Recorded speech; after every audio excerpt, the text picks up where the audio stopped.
Yon, kamusta mga boss? At nandito na naman ang inyong Boss Goryo TV, ang boss ng mga bossabos. At re-reactionan lang natin yung video ng kumakalat dito sa Bukawi, Bulacan. Yung sa flood control projects. So, wag na natin patagalin. Kung gusto nyo mag-subscribe sa ating YouTube channel, masaya na tayo dyan. Isang like at isang subscribe lang, masaya na tayo guys. Kaya kung ako sa inyo, mag-like at mag-comment na rin kayo dyan guys, no? Para may pag-usapan tayo dyan sa comment section. At sigurado naman ako dyan na mababasa natin yan dahil lagi natin yan tinitignan. So huwag na natin patagalin, umpisahan na natin guys. Nandito na nga, ayan na. So umpisa na natin, nandito na yan. Hindi lang po bilang district engineer. Yan ang throwback video ng talumpati ni Nooy GPWH Bulacan 1st District Engineer Henry Alcantara sa inaugurasyon ng pagsasaayos ng Bambang Bridge sa Bukawi, Bulacan at ng bagong Pagoda View Deck. Dito, ikinuwento ni Engineer Alcantara ang pangungulit sa kanya ni Senador Joel Villanueva para sa kakailanganing budget upang maayos ang tulay at maitayo ang view deck sa tabi nito. Pag po kinakausap ako, Sen, ano kayo, magkano people lang natin dyan? Kasi talaga po kinukulit siya. Anyway, eto na po tayo ngayon.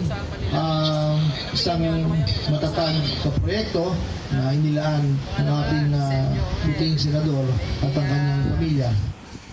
Sa report ng Philippine News Agency, kabuuan 68.84 million pesos ang nilaang budget para sa nasabing proyekto na sinimulan noong 2019. Ayon kay Alcantara, ang top-notch construction ang gumawa ng proyekto. Isa ang top-notch sa 15 kontratista na pinangalanan ni Pangulong Bongbong Marcos na nakakuha umano ng pinakamalaking budget sa flood control projects.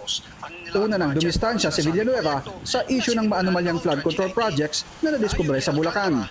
Naglabi po ba ako sa inyo ng kahit na ano o kahit isang flood control project, contractor, etc.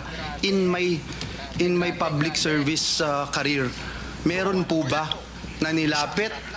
Meron po ba na nagsabi ako sa inyo, ito dapat ang gawin at ako'y eksperto? Pwede nyo po bang sabihin lang, just for the record? Well, for the record, Your Honor, I don't recall anything that came from you to propose any flood control project. Kaya agad si Sen Joel dun sa dun sa speech si Senator Lacson na naglabi ba ako doon sa mga flood control. Ito namang si Secretary Gunoan, wala po Mr. Chair. Ano o kahit isang flood control project, contractor, etc. in my public service career, meron po ba na nilapit? Meron po ba na nagsabi ako sa inyo, ito dapat ang gawin at ako'y eksperto? Pwede nyo po bang sabihin lang, just for the record? So yun lang guys. Sa susunod na ulit natin, dito natin tatapusin ng ating video, sa ating reaction video. So mag-like at subscribe lang kayo at comment down below. Hanggang dito na lang.